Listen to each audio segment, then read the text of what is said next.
შემეცნებით საგანმანათლებლო პროექტი რადიო კინო მზადდება სტუდია კოცის ბაზაზე. პროექტის ხელმძღვანელი კობა ცხაკაია. პროექტის რედაქტორი ნინო ჩხიკვიშვილი. თბილისი 2025 წელი.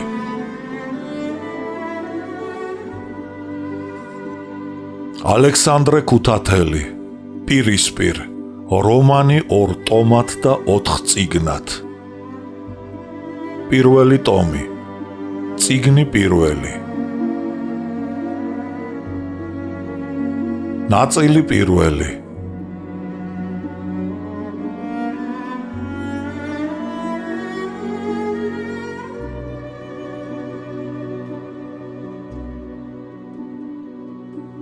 პაემანი მეშვიდე. ხემწვანე და მაღალი ნანა მთაზე დამდგარა, მიჯნურივით გარშემო ვაზი შემოხვევია, ნეტარობენ ორივე და ვით სუნთქვა სიცოცხლის, ოდნავ არხევს ნიავი და ნანას ეუბნება ჩინური ლირიკიდან. ნინოს ოთახში წინათ ესტატეს ძმის, ქრისტეფორეს ქალი ელენე ცხოვრობდა. ელენე მხატვარს ვანო მაჭავარიანს მისთხოვდა. ქმრის ბინაში გადავიდა და მერმე სარაჯიშვილის თხოვნით ვარდომ ეს ოთახი რუსეთიდან თბილისის საოპერო თეატრში გასტროლებზე ჩამოსულ ცნობილ მსახიობ ქალს სამარინას მიაქირავა. სამარინამ 3 წელს დაჰყო თბილისში და მერმე ელენესეული ოთახი ნინოს დარჩა. ნინოს ოთახში სატუალეტო მაგიდას ამურებით მოჩუქურთმებული, ოქროსფერ ჩარჩოში ჩასმული მრგვალი სარკე და სხვა ძვირფასი ნივთები ამკობდნენ. მარჯვნივ სარკიანი შკაფი იდგა, მარცხნივ მის პირდაპირ კაკლის ხის ფართო საწოლი, მათ შორის კაკლის ხისავე პატარა მრგვალი მაგიდა. მის ირგვლივ სავარძლები. ოთახის ორი ფანჯარა ბაღში იხედებოდა, ორივე ღია იყო. მაქმანის თეთრ ფარდებს თბილი ნიავი ოდნავ ატოკებდა და ოთახში იასამნის საამო სურნელებას აკმევდა. კორნელის მიერ დანიშნულ პაემანის მოლოდინში ღრმად ჩაფიქრებული ნინო სავარძელში იჯდა და მუხლებზე დაწყობილ და გაფითრებულ ხელებს დასჩერებოდა. ოთახში კორნელი შემოვიდა და უთხრა: დიდხანს გალოდინეთ? ნინოს ხმა არ ამოუღია, მხოლოდ აღელვების გამო უფრო გაფითრდა და თვალები სიცხიანსავით შეანათა. ქალის სახე გაოცებას და შეშფოთებას გამოხატავდა. რა საიდუმლო უნდა მითხრასო, ფიქრობდა ნინო. ნინოს მღელვარება კორნელის გადაედო.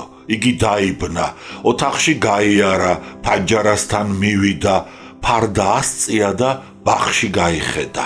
ფანჯარასთან ვაზი თუთის ხეს მიჯნურივით შემოხვეოდა. აყვავებული იასამანი და ჩაღამებული ხეთა გუნდები ქანაობდნენ და ღელავდნენ. ზევით ცაში კი ვარსკვლავები ციმციმებდნენ. კორნელის უნდა აეხსნა ნინოსათვის მიზეზი ასეთი უდრო და საიდუმლო პაემანისა. ამას ითხოვდა მისგან გაოცებული, დუმარე ქალი, მაგრამ ამ წუთისათვის წინასწარ შედგენილი და მომზადებული სიტყვა სრულიად წაშლილიყო ჭაბუკის მეხსიერებაში. ენა დაბმულივით იდგა ფანჯარასთან და აღარ იცოდა საიდან და როგორ დაეწყო საუბარი. საშინლად ღელავდა. მერმე საწერ მაგიდასთან შეჩერდა. მაგიდა მწვანე ქაღალდით იყო დაფარული, ზედ სამელნე, კალმისტრები, ფანქრები, ორიოდე წიგნი და რვეულები ეწყო. ნინო ქალთა უმაღლეს კურსებზე დაიარებოდა იმჟამად. კორნელიმ რვეული გადაფურცლა. შიგ ესთეტიკაზე წაკითხული ლექცია ჩაეწერა ნინოს. ვინ გიკითხავთ ამ საგანს? ჰკითხა კორნელიმ. პლატონ მოგველაძე. მიუგო ნინომ. კორნელის მაინც და მაინც არ ეამა იმ კაცის ხსენება. ნინოს უთხრა: მოგველაძის ლექციებს ეტყობა, რომ ლექტორი პოეტია. მე წავიკითხე ამას წინათ დაბეჭდილი ერთი მისი გრძელი ლექსი აბდაუბდა. სავსებით ამჩატებულა სიბერეში შესული კაცი, შენიშნა კორნელიმ. იგი უცნაური კაცია, მსმენელნი არტისტს ეძახიან. ჰალსტუხზე მარგალიტიან ქინძის თავს იკეთებს, მუდამ ახალი და დაუთოვებული კოსტუმი აცვია. დაიწყო ნინომ და რა დარწმუნდა კორნელი ჩვეულებრივი საუბრისათვის მოსულაო, წამოდგა და მასთან მივიდა. სულიცა და გულიც იმ ტანის ამოსივით აქვს დაუთოებული. ისევ გესლიანად შენიშნა კორნელიმ და ჰკითხა: როგორ კითხულობს ლექციებს რუსულ უმაღლეს კურსებზე, როდესაც რუსული არ იცის? არა, არ დაეთანხმა ნინო კორნელის. მართალია რუსული ღალატობს, საშინელი გამოთქმა აქვს, მაგრამ მაინც საინტერესოა. ნინო სარკესთან მივიდა, თმა გაისწორა და ვეფხვის ტყავივით აჭრელებული ჯემპრის ჯიბეში ხელები ჩაიწყო. ჯემპრი სავარჯიშო ვიწრო პერანგივით შემოტმასნოდა წერწეტ და ტანოვან ასულს. კორნელი ზურგით მიაწვა კედელს. ხელები გულზე დაიკრიფა, ქალს დააცქერდა და მოულოდნელად უთხრა: ნინო, ეს უკანასკნელი ღამეა. როგორ თუ უკანასკნელი? ისევ ელდაეცა ნინოს და მერცხალივით გაფრენილი წარბი აზიდა. ხვალდილით ბორჯომს მივდივარ. მერმე ბაკურიანში ავალთ, 9 წყაროს გადავივლით. ომში ჩავებმებით და ვინიცის იქნებ თურქის ტყვია გავაციო და ვერასოდეს ვეღარ გნახო. შეაცოდა თავი კორნელიმ. ეგრე რა დამბობ? შესძახა ნინომ, მის ხმაში წუხილი, ჩივილი და საყვედური გაისმა. კორნელის ესიამოვნა ნინომ, რომ შენობით მიმართა. სულ ახლოს მივიდა მასთან და ჰკითხა: ნინო, თუ მიხვდები, რისთვის ჩამოვედი თბილისში? რისთვის? შენი უნახაობა მტანჯავდა. მიუგო კორნელიმ. იციან თუ არა ვარდომ და ესტატემ? რა უნდა იცოდნენ? გაუკვირდა ნინოს. ჩვენ შორის სერიოზული კავშირია. მტკიცედ უთხრა კორნელიმ. მე არაფერი არ მithქვამს დედისთვის. მიუგო ნინომ და დარცხვენით ჩაჰკიდა თავი. კორნელი შეეცოდა. უხერხულ კითხვას თავი დაანება და გადაწყვიტა, ყოველივე პირდაპირ ეთქვა, მაგრამ საჭირო სიტყვებს ვეღარ პოულობდა. გაფითრებული მხედარი საშინლად ღელავდა. სიჩუმე ჩამოვარდა. მღელვარება ახლა ნინოსაც გადაედო. ოთახში გაიარა. კორნელიც ერთ ადგილას ვეღარ სძლებდა. ახალგაზრდებმა ოთახში უაზრო და უმიზნო სეირნობა და ბორიალი დაიწყეს. მერმე კორნელი ისევ ფანჯარასთან მივიდა. ბაღის ღობესთან ალვის ხეები ჩამწკრივებულიყვნენ და ზედ ფოთლები შრიალებდნენ. ხეთა მწვერვალებს ახლა ქარი უტევდა. ტოტები ქანაობდნენ, ტორტმანებდნენ და ზღვის ტალღისაებრ ღელავდნენ. თაწმინდის მაღლა ცაში კვლავ ვარსკვლავები ციმციმებდნენ. კორნელი თავის ბედის ვარსკვლავს გასცქეროდა. ახლა ან არასოდეს, ახლა უნდა გაუმჟღავნო ხვაშიადი, ფიქრობდა იგი. კიდეც რომ ეთქვა დედისათვის მერე რა? შემოესმა ზურგს უკან კორნელის ქალის ხმა. ეგ არაფერი, ჩაილაპარაკა ფანჯარასთან მდგარმა ჭაბუკმა. მაშ რა გაწუხებს? გაუბედავად ჰკითხა ნინომ. კორნელი ერდბაშად შემობრუნდა. ნინოს დააცქერდა და მიუგო. სულ სხვა რამ. იგი ფანჯარას მოშორდა და სავარძელში ჩაეშვა. მაინც კითხა გაოცებულმა ნინომ და ახლა მის ხმაში გაბრაზება გაისმა. ომში წასვლის წინ მოვედი უკანასკნელი პასუხისათვის. რა პასუხისათვის? ნუ თუ ეგვე რა მოიკითხე ამდენ ხანს ჩემს გულში, ჩემს სახეზე, ჩემს თვალებში. რა უნდა მომეკითხა? შენდამი ჩემი სიყვარული. ნინო უხონოდ მიეყრდნო სავარძლის ზურგს და მოდუნებული მკლავები უმწეოდ დაეკიდნენ. კორნელი მოუთმენლად ელოდა ქალის პასუხს. გული ბუდიდან ამოვარდნას ლამობდა. მოლოდინის თვითოეული წამი ტანჯვას გვრიდა. სავარძლის უკან მდგარმა ნინომ თვალი შეაპარა და ჭაბუკმა ქალის სახეზე თანაგრძნობა ამოიკითხა. ასულის სხეულზე უმწეოდ დაკიდებული, ქანცმილეული და მორჩილი ორივე ხელი შეიპყრო, მიიზიდა და ნინო მოცელილივით დაეცა მის მუხლებზე. ჭაბუკმა კლავები მოხვია და გულში ჩაიკრა. ნინომ დიდრონი და ცრემლიანი თვალები განაბა. გულწასულივით დახუჭა. სიტკბოებით სავსე ბაგე კი ტრფიალისათვის გახსნოდა. იქიდან შუქ ჩამდგარი კბილები გამოკრთოდნენ. კორნელი მის ბაგეს დაეწაფა. მერე თვალებ დახუჭულ ქალს დახედა. ფართო და მარმარ შუბლზე წარბები მერცხლებივით გაფრენილიყვნენ. შავი წამწამები გაშლილ მარაოსავით დაფენილიყვნენ მკრთალ ხაწვებზე. პატარა ცხვირის თხელი ნესტოები ჩქარის სუნთქვისაგან ირხეოდნენ და კორნელის სახეზე ღაწვსა და ყურის ბიბილოზე ცხელი ნიავი მოჰქროდა. ქალის ზედა ბაგეს პატარა შავი ბუსუსი ამშვენებდა. პეპელას ფრთებივით შვაზედ გაყოფილი ნიკაპი ასულისა ჭიდროთ მიჰკროდა ჭაბუკის მკერდს. ნიკაპზე ხალი აჯდა.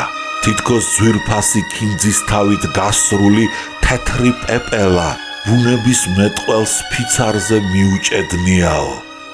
შკაფის სარკეში კორნელიმ საკუთარი თავი და მუხლებზე მჯდარი კერძზე მიყრდნობილი ნინო დაინახა. ასულის მრგვალსა და მტრედის მკერდივით სათუთ მუხლებზე კაბა აკეცილიყო. მარჯვენა ფეხი მოჰკეცოდა, ხოლო მარცხენა კი შორს შახვართოდა. ფეხზე ელექტრონის შუქით განათებული ხორცისფერი აბრეშუმის წინდა ბრწყინავდა. ვიწრო და მოგრძო შავი ლაიკის ტუფლი კრიალებდა. კორნელის სახესთან მიძინებული შველის ნუკრის მსგავსი ძიმე სუნთქვა ისმოდა და გიშრისფერ თმის ნაწნავთან მუშკისა და ამბრის საამო სურნელება იკმეოდა. კორნელი იმ სურნელებით ითვრებოდა. ღამეზე შავსა და ყორნის სხივნაკრავ ფრთასავით ელვარე მძიმე თმის ნაწნავებს ეფერებოდა, უსწორებდა. პირველად იგრძნო მაჯის სიმსხო ნაწნავთა უცნაური შეხება. ისინი ღამის სინესტის გამო დანამულიყვნენ და ცოცხალი არსების მსგავსად ირხეოდნენ მის ხელში.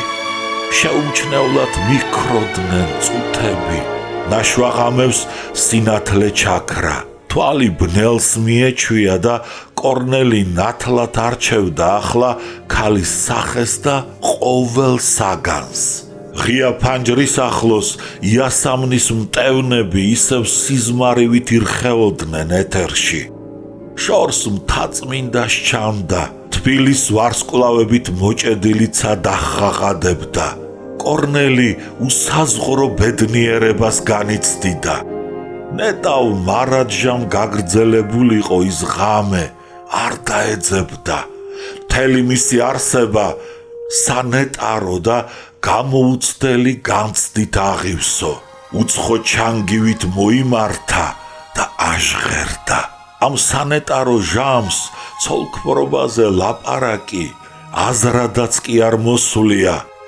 თუ წინათ მღელვარების გამო სიყვარულით მთვრალი ჭაბუკი ენას ვერ იღებდა, ახლა ადიდებული მდინარის მსგავსად წამოვიდა სიტყვა. ფანჯრიდან რიჟრაჟის მაუწყებელი გრილი ნიავი მოჰქროდა და ფარდებს საზეიმო დროშასავით აფრიალებდა. ნინო შესცივდა.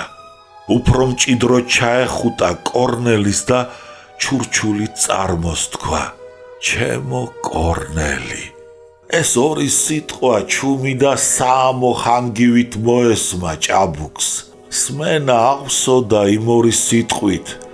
ის ორი სიტყვა მოესმოდა ფოთოლ შრიალში, იასამნის მტევნების რხევაში და გაღვიძებულ ჩიტთა ჟრიამულში. ქვეყანა იმ ორი სიტყვით ავსილიყო. კორნელი ნინოს ეამბორა და გულის სიღრმიდან აღმოხდა. შენ ახარ ჩემი იმედი და ბედნიერება განუსაზღვრელი. ისინი განთიადისას დაშორდნენ ერთმანეთს.